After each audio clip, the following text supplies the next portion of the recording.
pag-usapan niyo yung dapat pag-usapan, no?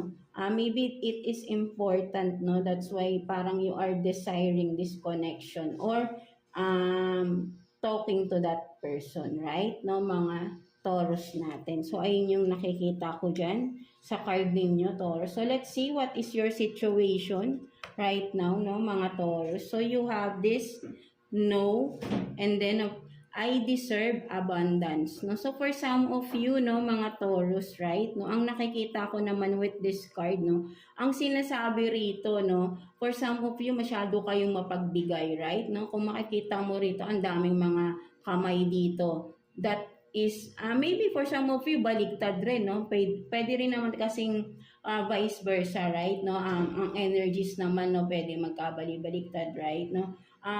People are longing for you to connect, no? Longing for a connection with you, no, mga Taurus natin.